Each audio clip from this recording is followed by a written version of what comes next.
दुनिया में हर किसी को दूसरा मौका नहीं मिलता है और अगर आपको वो दूसरा मौका मिल जाए तो उसे करुण नायर की तरह यूटिलाइज करना।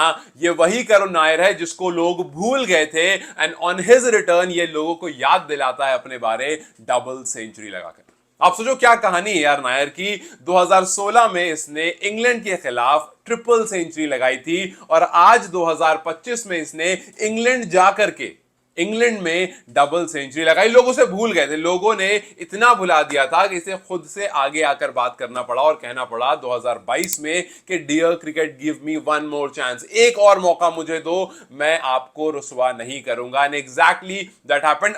जिंदगी भर से जब से ये खेल रहे हैं मानो इनका रन्स बनाना इनका काम है और पिछले कुछ साल से तो ही has been doing that consistently, लेकिन फिर भी कोई बात नहीं हो रही थी। एक साल में tons and tons of runs लगाना। पिछली 8 अगर फर्स्ट क्लास इनिंग इनकी देखोगे देन आपको 91 का एवरेज दिखेगा। 91 का आप सोचो, 91 का एवरेज लोगों का, 91 एवरेज क्या 91 स्ट्राइक रेट होता है यार टेस्ट में। वहां पर आकर के रन्स बनाना, आपने डबल सेंचुरी लगाई, आपने 3-3 शतक लगाए, आपने हाफ सेंचुरीज लगाई, लेकिन लोग याद नहीं कर रहे थे। बट देन फाइनली आपको मौका मिलता है एंड आप 204 रन की पारी से उस मौके को आपके सामने से रखते हो कि ये लो, ये हूं मैं, ये कर सकता हूं मैं। और आप सोचो कितनी बार ऐसा हुआ कि इंडिया ने अलग अलग दुनिया भर में टूर किया, परफॉर्मेंस नहीं आई, प्लेयर वापस आए, लोगों ने ट्रोल किया, ऐसे नहीं वैसे नहीं, लेकिन बस फेवरेटिज्म के कारण कुछ ऐसे प्लेयर जो एक्चुअली में स्किलफुल हैं वो पीछे हो जाते हैं। अब आप बोलोगे कि यार उसने एक 300 किए 6 मैचेस में, बाकी में रन नहीं किए। भाई एक 300 का मतलब है स्किल सेट है, आप वैसे ही स्किल सेट को बैक करते हो। बहुत सारे ऐसे एग्जांपल्स हैं जिनको बैक कर करके इतना बड़ा प्लेयर बनाया गया है। सो यस, ये वो करुण नायर है जो आता है, बड़े मौकों पर रन करता है और बताता है कि भैया मौका मिलना चाहिए। अगर कल को फ्लॉप होता है तो इट्स योर रिस्पॉन्सिबिलिटी कि आप उसको दोबारा खड़ा करो, बिकॉज भाई 200-300 रन मारना मजाक नहीं होता है। और आप सोचो, अभी आप यही सोच रहे थे कि यार इंग्लैंड में जाकर के इंडिया का क्या होगा, कोहली नहीं है, रोहित नहीं है, अचानक से एक पारी आती है, आप कहते हो नहीं यार करुण नायर है। मतलब आप देखते हो जब प्लेयर्स को रन कर, आप जब यशस्वी को रन करते हुए देखते हो आप बोलते हैं फ्यूचर है। क्यों? क्योंकि आपको भरोसा होता है। बस ये वही भरोसा है क्योंकि शायद करुण नायर के साथ कोई अच्छी स्टोरी अटैच नहीं है या तो अच्छा पब्लिक रिलेशन जिसको पीआर कहते हैं वो अटैच नहीं है। लेकिन करुण की ये पारियां जो है उनके लिए पीआर है। उन्होंने अपना कमबैक इस डबल सेंचुरी के साथ इंग्लैंड लॉयंस के खिलाफ इस रेड बॉल क्रिकेट में दोबारा अपने आप का वो जो कहते हैं ना रीबर्थ होना, 2.0 वर्जन होना। 1.0 जो फर्स्ट वर्जन था उसने ट्रिपल सेंचुरी लगाई थी लेकिन निकाल दिया। आज जब रन हो रहे थे तो कुछ लोग ये भी बात कर रहे थे कि भैया डबल सेंचुरी के बाद रुक जाना, ट्रिपल सेंचुरी मारो कहीं फिर से ना बिठा दें। आई नो कि that was a joke, but आप सोचो कि कितना बड़ा जोक है ये हमारे उस सिस्टम पर जहां पर एक ट्रिपल सेंचुरी मारने वाला बंदा भी गायब हो सकता है अगर उसको अच्छा मौका ना मिले तो।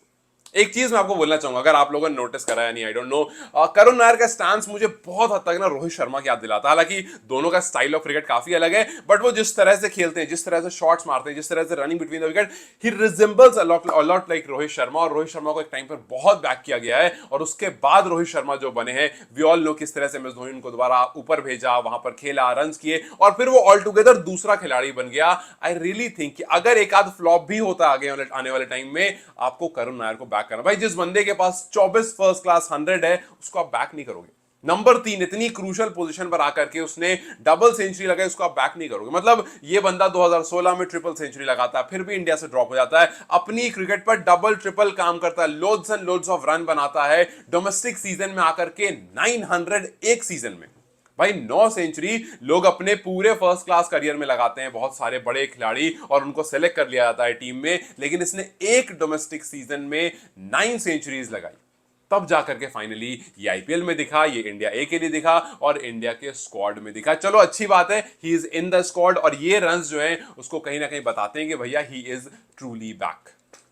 2024 नायर का बड़ा जबरदस्त रहा जिस वजह से फिलहाल यहां पर हैं। उन्होंने 5 सेंचुरी लगाई थी विजय हजारे में 2024-25 वाले सेशन में, फिर 2024-25 सेशन रणजी का जब खेल रहे थे वहां पर भी इन्होंने 4 लगाई थी सेंचुरी। फिर उसके बाद जब 6 इनिंग खेली इन्होंने सैयद मुश्ताक अली की, वहां इन्होंने 3 हाफ 3 50s लगाए। फिर जो पूरा इंटायर डोमेस्टिक सीजन आप काउंट करो तो उसमें 9 सेंचुरी 2024-25 वाले में थी। फिर आईपीएल में आते हैं, आईपीएल में 7 साल के बाद हाफ सेंचुरी लगाते हैं, काउंटी आते हैं, काउंटी आकर के डबल 100 लगाते हैं और अब इंडिया ए के लिए खेलते हैं, इंडिया ए के लिए डबल 100 लगाते हैं।